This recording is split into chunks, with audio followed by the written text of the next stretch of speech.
Welcome into Uncovering Success. Today we've got our first returnee guest, friend of the program, Matt Benson, here with us. And he's had a lot of stuff go on in his life since then, and we're best of friends. So I'm excited to have him on today and see what's good with him.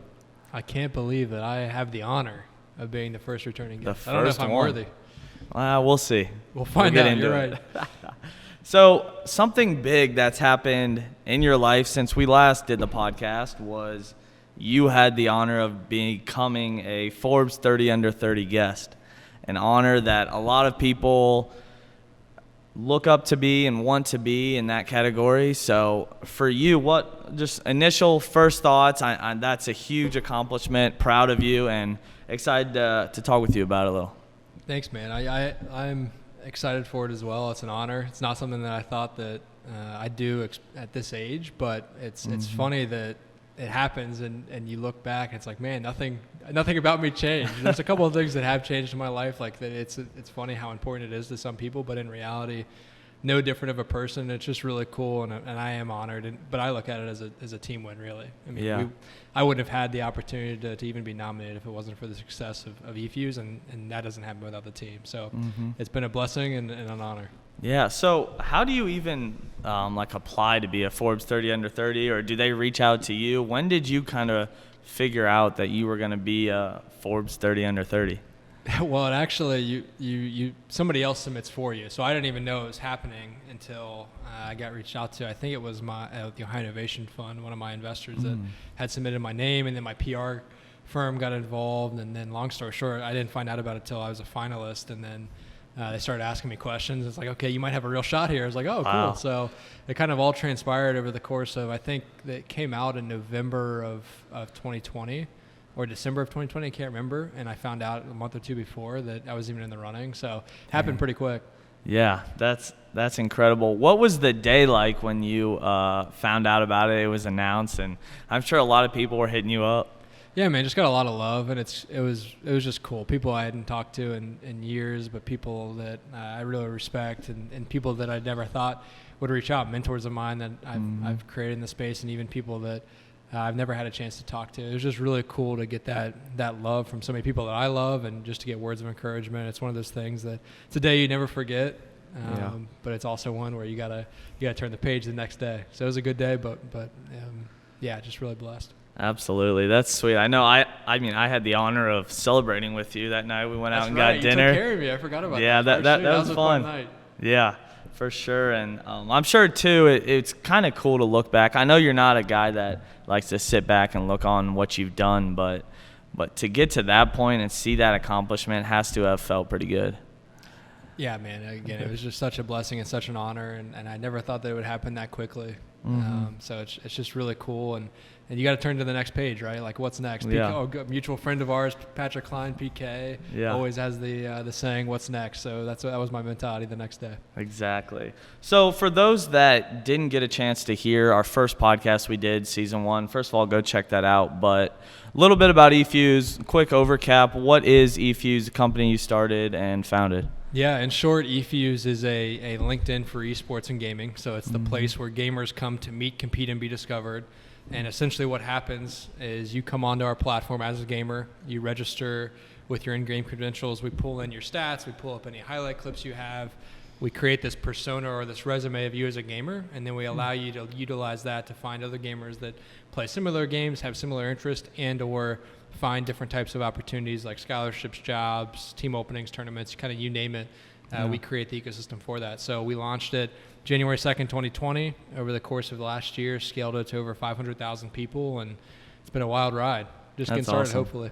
Yeah, for sure. So moms and dads out there, your son can get a college scholarship in gaming for playing Fortnite all night. In fact, it was over $300,000 worth of scholarships just last year alone that were given away through the eFuse platform. So wow. There's a ton of opportunity out there, a ton of scholarships are becoming available. There's over 300 varsity programs across the nation out here in the States, and it's just getting bigger. So instead of telling your kid to get outside, tell them to stay on the PC or stay on the console. I'm sure for you too that $300,000 number means a lot more to you than the Forbes 30 Under 30 does, because I know you love the word impact and what that means, and And so to be able to have that impact and help others get to their goals, get college paid for, whatever it is, I'm sure that's a big deal to you.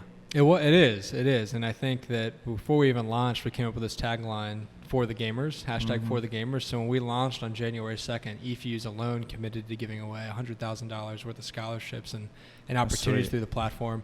And as a startup, that's a scary thing to do, but you commit to doing that and you create this tagline for the gamers, but you have to live it out every single day. And over the course of last year, we got to see that happen. And there were so many lives that were changed, so many opportunities that were given. And it's so cool to see these people that have a passion for gaming be able to either turn that into a profession or turn it into some sort of profit so they can keep it going.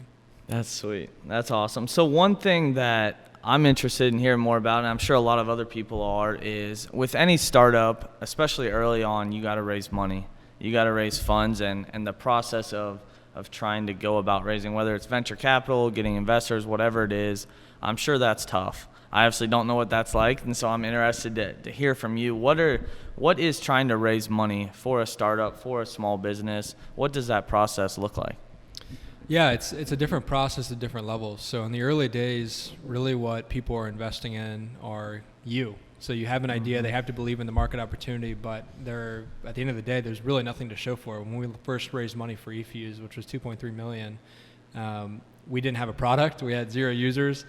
We had an idea, and we had a great team around us. And the investors in the early days were betting on that team and myself to be successful.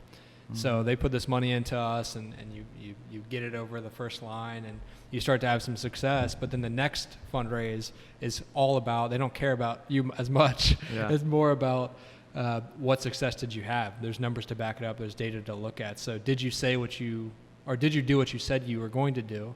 And did you surpass that? And are you still the same founder that can take it to the next level? So the early stages, it's can you go from 0 to 1? Now eFuse is in the stage of can we go from 1 to 10, and eventually we'll go from 10 to 100. And each one of those levels is a different type of fundraiser and a different type of team.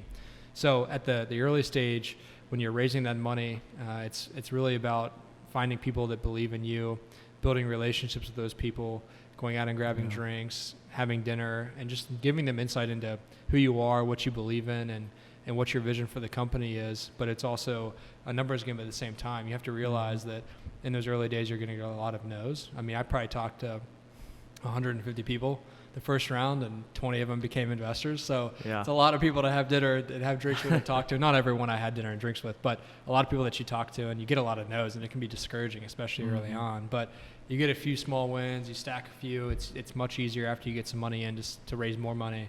So we do that. Fortunately, get that $2.3 million in, build the business, have some success. And then the second fundraise, one thing that I learned is you have to build those relationships before you go to the next level, because usually your investors have different levels of check size they can write. Somebody that writes $1 million check can be very different from somebody that writes a $25K check, right?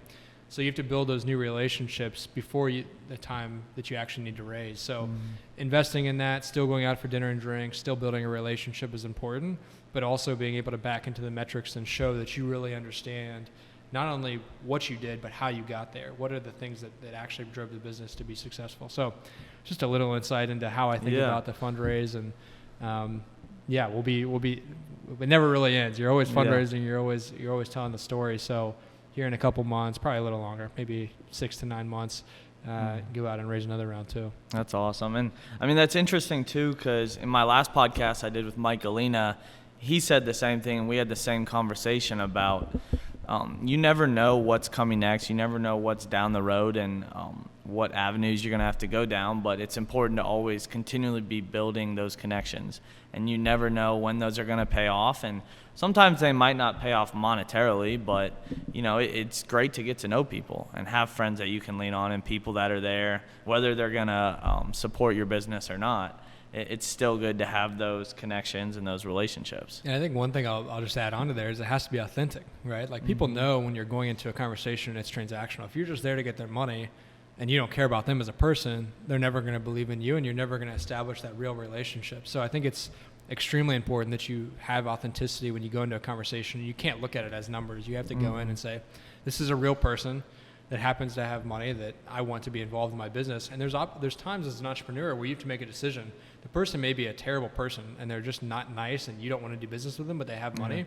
There'll be times where you have to say, okay, do I take the money just because it's money, or do I go and say no and go find somebody that I have a real relationship with? And I'm proud to say that our team has always been the team that says we're going to choose the real relationships and we're going to do things the right way. In our words, the elite way. Yeah. And we value relationships over transactions. That's awesome. I love that. What about, you've had some big time investors, professional athletes and whatnot. For you getting to meet those people, even go to dinner, drinks, whatever with them, was there like a surreal moment, or was it just, hey, they're another person just like I am, it's fun to hang out with? Yeah, so one of the first athletes I met was Braxton Miller, and I grew up watching Braxton play, and he's not that much older than I, but it was my first starstruck moment, if you will. But when you realize Braxton's a great dude, he busts his butt, he's a great father, he's a great businessman. But what you realize in having conversations with him is he's just a normal person too, and we're all trying to figure this life thing out together. So once you have that perspective, from then on out, as I've met more people, both celebrities and non, you come to find out that we're all in this road of life together, and it becomes less of like a starstruck mentality. So now I've been able to meet with OBJ and meet with Zeke Elliott and Seth Curry, and those conversations just they're just conversations, right? Yeah. And that's really what they are. And it's been a really humbling experience, but also a really cool one too, because you get to meet some cool people, and everybody's got different perspective on life. But as long as you remember we're all human and we're all trying to figure it out, the conversations become a lot easier. That's sweet. So to look at eFuse on the bigger scale in the sport of gaming, is there maybe one or two up and coming gamers that you're watching right now that you think might be able to be the next Ninja or make it big time? That's hard. There's a lot of talented gamers out there. They're probably like 8 or 9, the ones that are going to be the next Ninja. There's a lot of really cool content creators that I'm a fan of. One of the individuals that I actually went to school with down at OU is a woman by the name of Maddie. Maddie Force is her real name, but Maddie NF is her gamer tag. And she's actually working full time for the Dallas Cowboys esports team called Complexity.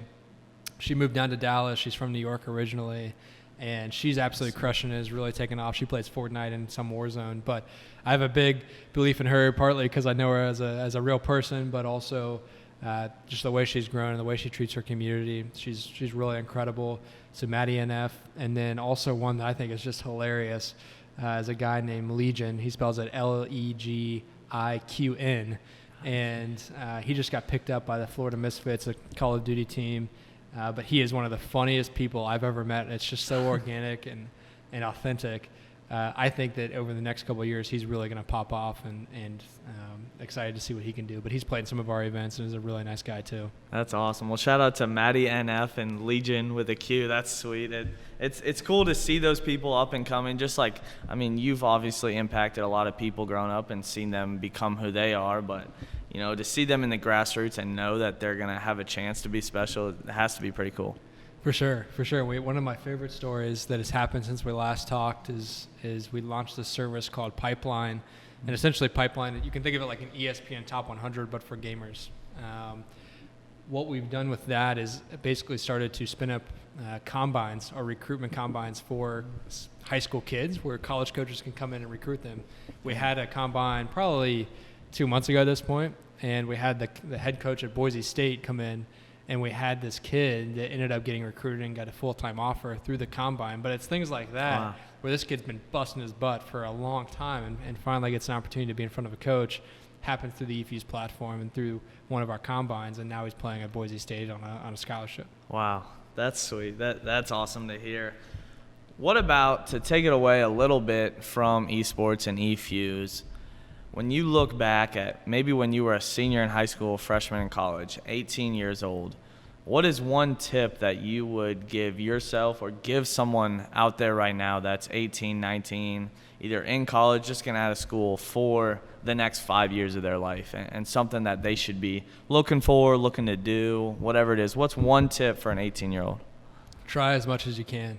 I'm one of the people that I can be in a classroom a long time, and I can learn that way sometimes, but most times the best way I learn is to just learn by the fire and get out there. So my advice is always just test as much as you can. Take the random internship, go work for free, go do a crazy adventure, and just taste as much as you can, try as much as you can, because that's the real way you're going to find out what you're passionate about and what you love. And I was fortunate that I had a family that instilled that in me, and I was able to take some risks early on and try a lot of really cool stuff. And I quickly figured out what I didn't want, which was a corporate job where somebody told me what to do and a lot of bureaucracy.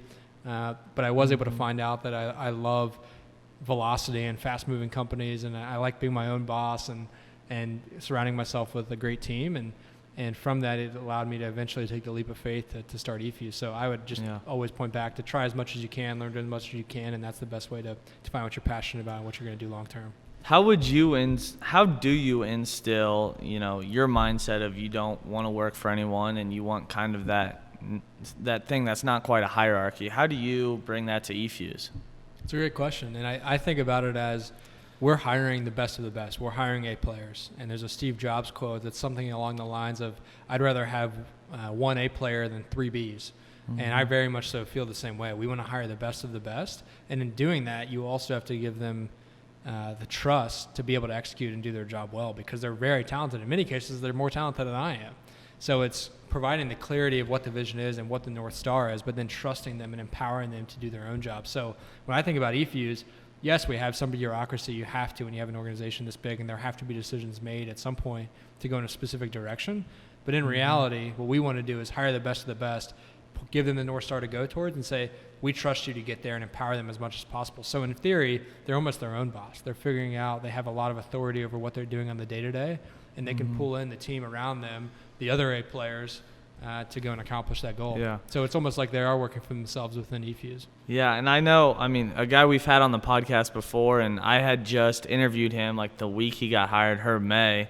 Great dude, but he's one of those guys that you talk about that you can tell him to go somewhere, and he's going to get there, and you just kind of got to give him that help along the way. Whatever help he needs, you're there for him. And so, yeah, I know firsthand that the guys you're hiring are A-plus players, and they're the ones that you don't have to, send them an itinerary for the day and tell them what they need to get done, because they're going to do it. And I think, too, when you give them that freedom, they can come up with a lot of things that you would have never thought of, or given them the guidance and direction on. Is that right? Like, has that happened with Herb and guys like that you've brought in? 1,000%. And you have to, it can be hard, especially when this is your baby, right? Like, this is myself and I have a co-founder, Austin May. This is our baby. And you have a vision for what that baby will look like, but you also have to realize there's a lot of really smart people out there, and the people you're hiring are just as smart, if not smarter, and trusting them to take it to the next level is something that is a learning curve. And if I'm being honest, it was something that I struggled with early on. It was hard for me to let go of projects or let go of ideas, because I just thought my way was the best way. But what I realized in doing that and relinquishing some power and stop micromanaging so much and trusting the people that we put around us, we've been able to have a lot of success, and they've definitely come up with cool ideas. Herb is one of those people that you never have to coach effort. The guy will bust his butt, and he knows everybody. So he's going to always have cool ideas, always have cool conversations, and there's been things that have come to the table because of that. One of them is we just put on an event called TP Trials, and TP is one of the biggest Call of Duty Warzone creators in the entire world.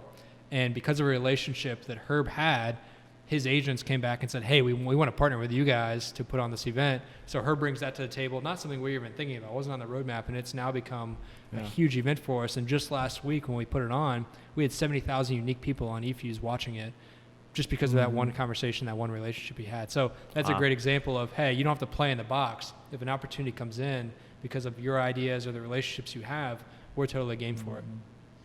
Yeah, that's awesome. That's sweet. That's what you want in people that are leading your company. I know a book that I've read that I know you've read recently is called The Lean Startup, and how important it is to have a business or a company that can pivot quickly.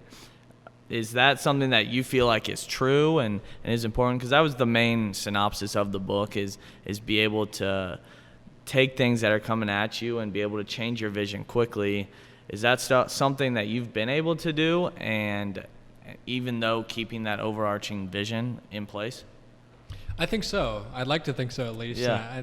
There's kind of two principles that I would throw in there that we live by, and one is, as a startup, your biggest asset is speed. There's companies that have hundreds of millions of dollars that they can throw at a problem, but they move really slow because they have that bureaucracy. As a startup, it's let's go as fast as we can because that's our biggest asset. So the thing we say often is we want to be the best listeners and the quickest actors.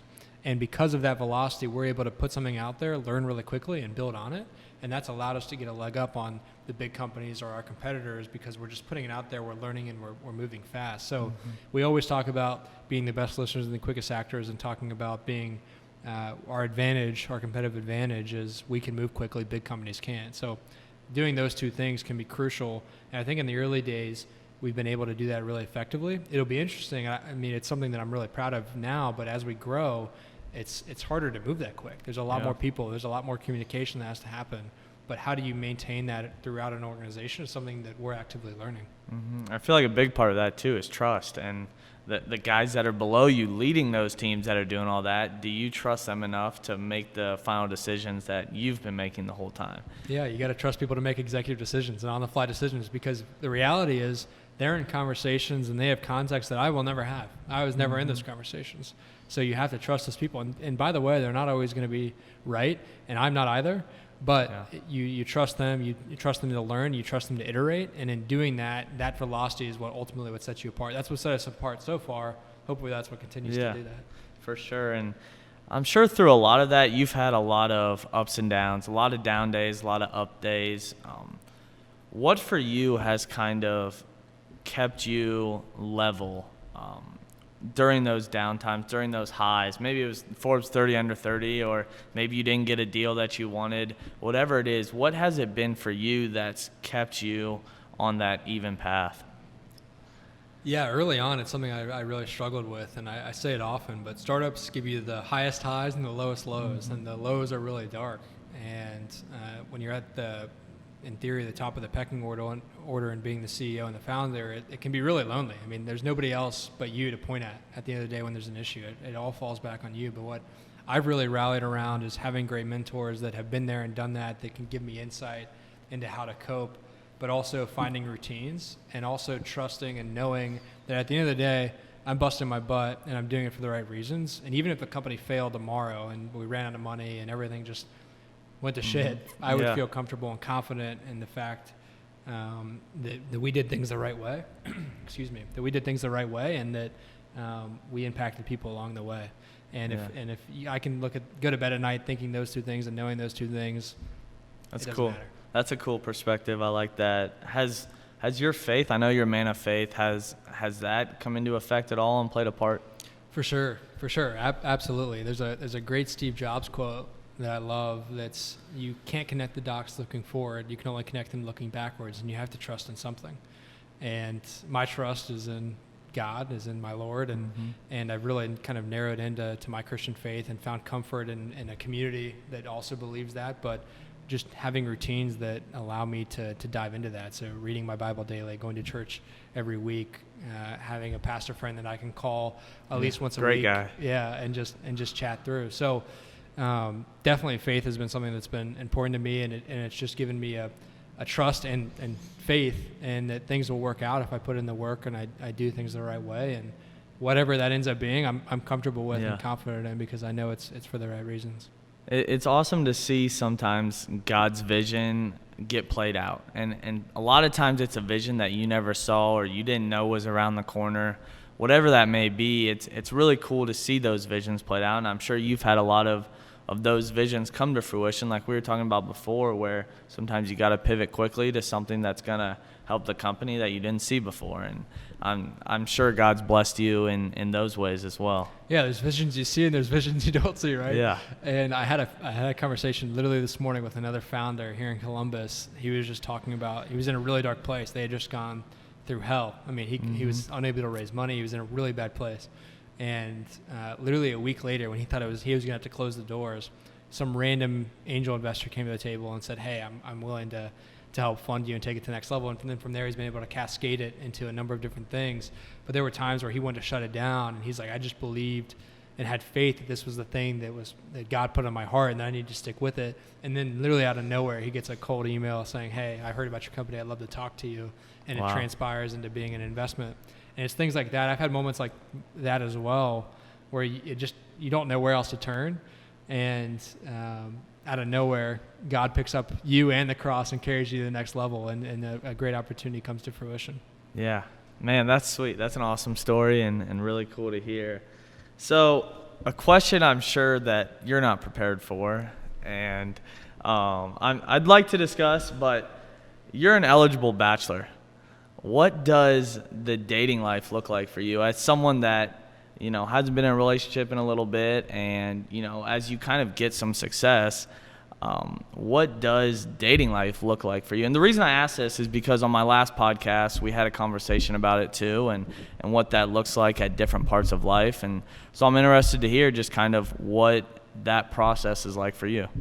It's pretty non-existent right now, if we're being honest, but it's one of those things where it's weird how a little bit of success can change people. And I've been fortunate that I've had great mentors to kind of help me look out for it. But there are certain people that have come into my life that don't want anything more than the success or the money that we've been fortunate to have at this stage. But I think one of the things that I think about is right now, my wife is eFuse. I mean, I'm busting my butt every single day, and I don't feel comfortable and confident that I can give somebody the attention that they deserve right now. So it's one of those things where there's a season for everything in life. And right now, the season of my life is busting my butt and trying to take this to the next level and doing it for the team and doing it for the community we're serving. Eventually there'll be a season, hopefully, where I find somebody and I'm able to settle down and have a family. That's something that's really important to me. But not getting stressed about it. I mean, we're young, right? We're super young, and absolutely. we have so much life left to live. Understanding what season you're in and having faith and trust in God and what you're doing, that it'll eventually pan out. But it's one of those things I don't really stress about. But I have become a lot more aware of the people that are coming into my life and the reasons they're coming into it. Yeah. It's funny. I saw, I think it was a TikTok the other day, and it was this guy that he was pretty well known, whether he was like a famous country singer or whatever, maybe a big content creator that had just kind of blown up. And the interviewee asked him, like, "You're 24, 25, eligible right now. Like, why aren't you dating?"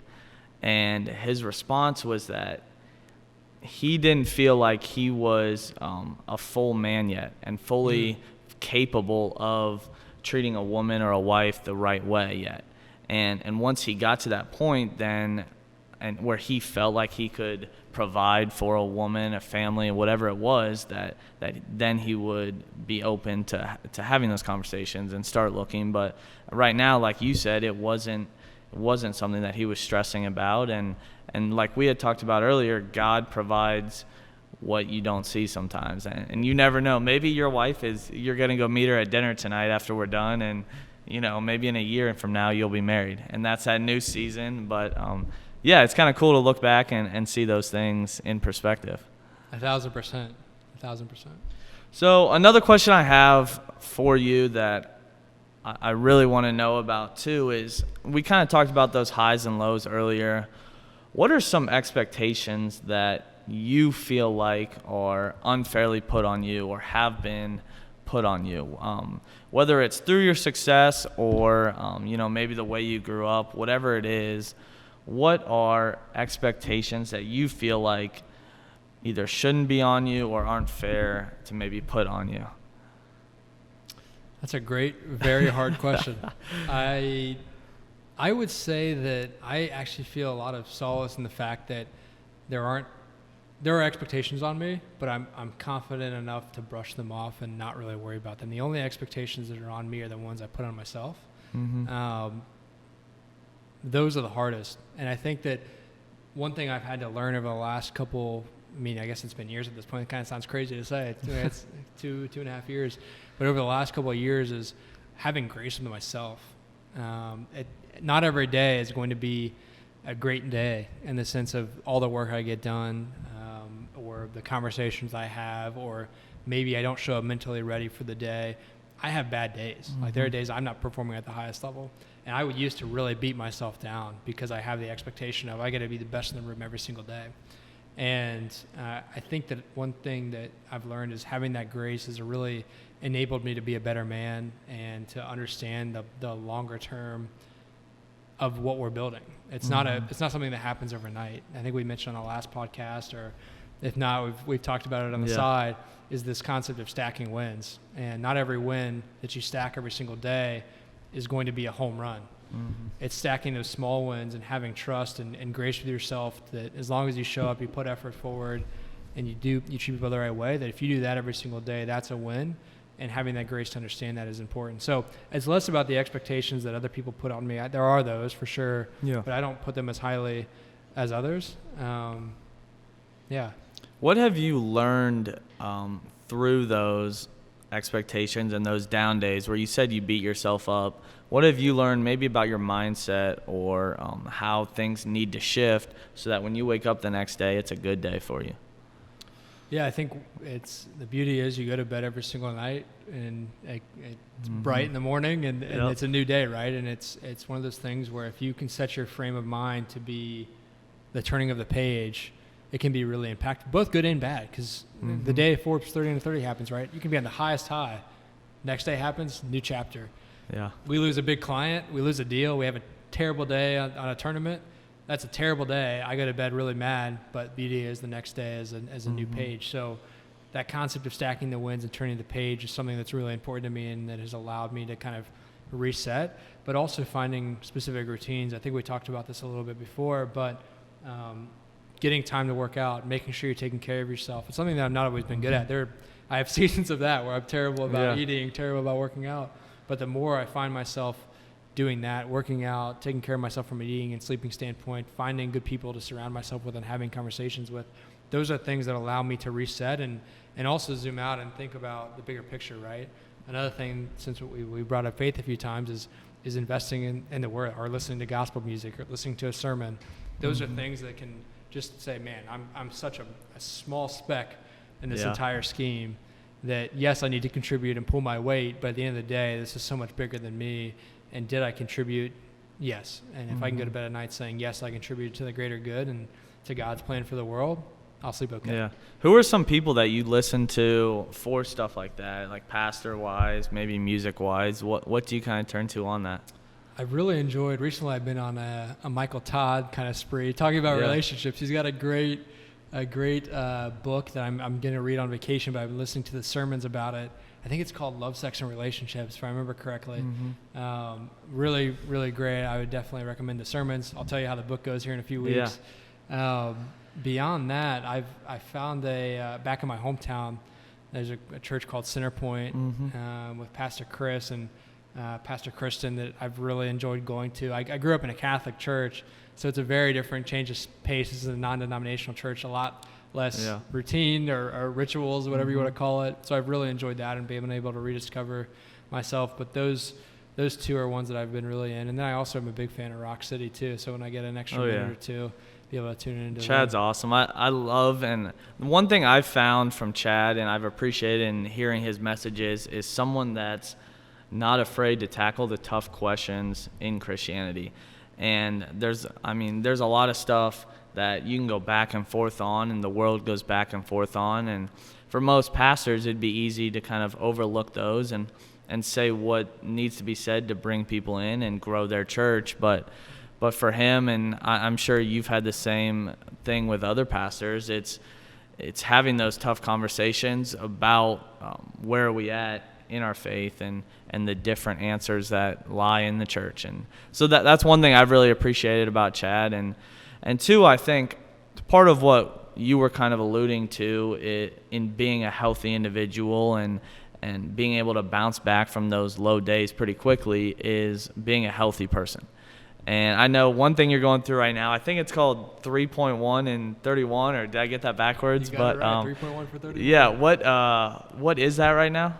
So I'm the kind of guy that if I don't have a goal to work towards, especially on the workout side of things, that I really struggle. And having that accountability is important for me. So one thing I came up with on a whim, I'm sure somebody else has done it before, but just kind of recently spawned on me, is this concept of doing 3.1 miles for 31 days straight and just knowing that some days I get in my own head, I'm like, man, I can skip a day, but having this kind of consistency and putting it out there so the world can see it, it kind of creates that accountability. I've right? seen it on your Instagram. Right. And So my brothers have called me out if I don't do it a day, or my friends. So it's been cool to have somebody say, like, get up and go do it. But long story short, it's a way for me to force myself mentally and physically to go exercise, and been doing it. I think I'm on day 12 now. Well, we had to push back the podcast today so you could get it in. I know. Right? I've been working all day. We're gonna have dinner tonight. I was like, man, I know we might have a drink or two, so we gotta go. I gotta go get this in before that. Exactly. Two, one of the great books I've read recently, it was given to me by Roger Mace, who we both know. Great dude, awesome guy. One of the books he gave me was called The Power of Moments. And it's really cool because it takes you through, like, what makes a good moment, what makes it memorable, what makes it something that you're able to look back at 10 years and say, oh, I remember that, or those moments. How have you kind of created those moments here and there at eFuse? And whether it's people looking in from the outside or with your employees, like, are there a few things that you can kind of say, hey, like, this was a big moment in our company, or I was able to help facilitate this type of thing happening, and you know, someone that's looking outside in at the company is able to see those cool moments? It's a really good question. I don't think those moments are something you can plan for. I think it's something you set a foundation for, and when they happen, you're like, man, that's kind of crazy. So culture plays a big part in that, right? We all day, every day, say a couple sayings: stacking wins, impact is the North Star, virality and validation. How can we continue to use those sayings throughout the company? That helps create culture. When our team adopts that, it continues to spread. And when a moment happens and they've said that saying or had that mindset, that's when you look back on, right? So TP Trials is one of those great ones, right? We always say relationships are greater than transactions. TP came to us and said, hey, I don't have $1 for the transaction, but trust me, this is going to be a great relationship. Came to Herb, and Herb said, you know what? We value relationships over transactions. We're going to do this. We did it. Huge payoff. We never expected it, but it's one of those moments you look back and it's like, man, that's what it's about. We did the right thing for the right person. We now have a great relationship with them. We executed it. It was a big day for our company. It's little things like that you can look back on and you're proud of, but it's also that culture that you built and that foundation that you set and the stackings of the wins that you had that laid the framework for that key moment and that success. Same thing with the fundraiser we just did recently. We just raised $6.5 million to continue to take the company to the next level and go, we talked about it earlier, but go 1 to 10. And that's a culmination of a lot of relationships being built, of us executing and doing the right things that allowed us to do that. But that's a cool moment that you look at, and it's that foundation that you said that led up to that. Yeah. And to those few sayings that you have, and I kind of talked about it on the last podcast with Mike, but, you know, those things, I've heard them when I'm around you. And I mean, I'm not around your company every day, but when we go out for dinner, we get drinks, hang out, whatever it is, those are still things that you're asking me about. Hey, did you stack wins today? Or, you know, are you valuing relationships over transactions? And whether it's in business or it's sitting at the bar talking to the person next to you, you know, those are important things to you, whether it's in business or not. And I feel like as a leader and as someone that people look up to in the company, you have to be able to not just bring those to work, but also bring those to everywhere else and every other facet of your life, because it kind of bleeds into everything, and people can kind of understand or see through you when you might be being fake, or you might only be bringing that to work. People can kind of see through that pretty quickly, right? For sure. And I think it's kind of funny that you say that, but I really, and it's silly for me to even say out loud, but I really feel this way, that the values of eFuse are pillars of who I am and who Austin is, my co-founder, and who Patrick Klein is, and who our CTO Patrick Schuff is. We embody those as people, and that trickles down to our organization. Our organization adopts that, or maybe they were already those pillars, and that's what builds company culture. You hire people that adopt those, that love those, and that embrace those pillars, and that's really what eFuse stands for. But another quote that I really appreciated, and the way that I think about building culture within the company, is a guy by the name of Tony Robbins. I'm not sure if you're familiar with him. So Tony Robbins had this saying, I think it was on his Netflix documentaries where I heard it, but he's talking about how he built himself up to be this person. And he had this quote of saying that I built this MF. I built this motherfucker. Yeah. And this is who I am. And in doing that, I've always thought about, okay, that's what I want to be. Like, what's the company I want to build? And I need to build myself to be that. So then I go and implement those practices in my life. I do the 3.1 for 31, right? Yeah. That's stacking of wins. I value relationships over transactions. I go to dinner with people that may not have any dollar amount for me, but that I love and I want to be around. So how do I embrace those in my daily life? That ultimately trickles down into eFuse. So random tangent, but just how I think about it. That's awesome. I love to hear that because it's so true. It's something that people don't think about a lot in whatever business they're in, whatever job they're in. You know, a lot of people can just kind of show up, go to work every day, 9 to 5, and come home and not be the same person they were at work, or they bring home sometimes things from work to their family, and whatever it is, it's important to have that all in one and have those values throughout everything. And I know that's something that you value in the company, but also in your employees and that they're bringing in as well to the company. And it's also freeing too. I think that's one thing I want to make note of is, like, early on, I felt like I was a bunch of different people. Like the person I was around my family, the person I was around eFuse, the person I was around some of the initial people I tried to get to invest in eFuse. I felt like I was being a different person. I was putting on a different face, right? But the minute you can take off that face mask and be the same person to everybody is the minute that you feel free and that you're just able to be yourself and you feel much more confident. So having that kind of confidence can be important too. Yeah, that's sweet. So to kind of wrap up here, I usually have a few questions I ask, but since you're a friend of the program, we're going to tweak it a little bit. But in keeping with a book that you've read, do you have a book you've read recently that you might want to shout out, or since the last podcast that you've read that you've loved?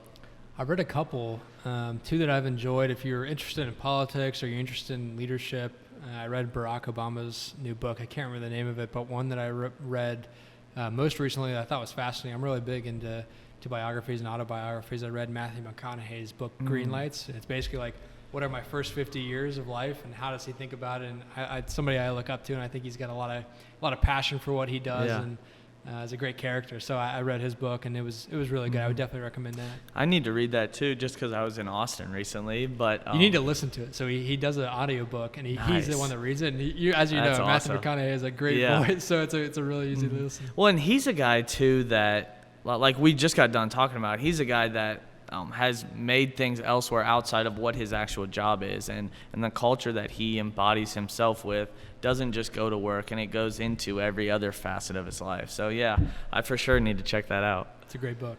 Absolutely. So I was listening back to the podcast today that we did, and the question I always ask at the end is, what does success mean to you? And for all the ones so far, I've been able to ask that and get differing opinions. But one thing I haven't had the chance to do is ask someone again and see if it's changed since the first time in what success means to them. And I mean, I'll even say on the last podcast, you said success to you was happiness and utility. And that's what you were looking to provide others with and to do with the talents you've been given. Has success and your mindset of success changed at all? I'm sure those are still things that are important to you, but is there things that have been added to that equation? That is pretty unbelievable to me, pretty fascinating, because I just had a podcast 3 days ago, and I was nervous when you were about to read it. I was like, man, I hope they haven't changed because I'm going to be embarrassed. But I did a podcast 3 days ago, and they asked me that same question. And when I answered it, I said it was a triad. I said it was happiness, I said it was utility, and I said it was raising others up around me. So interestingly, I guess, I added that third one on, and it's that mentality of rising tides raise all ships. I want everybody that's involved with eFuse to win at the end of the day, both monetarily, from an intelligence standpoint, from a growth standpoint, and that's something that has been bringing me a lot of joy here recently.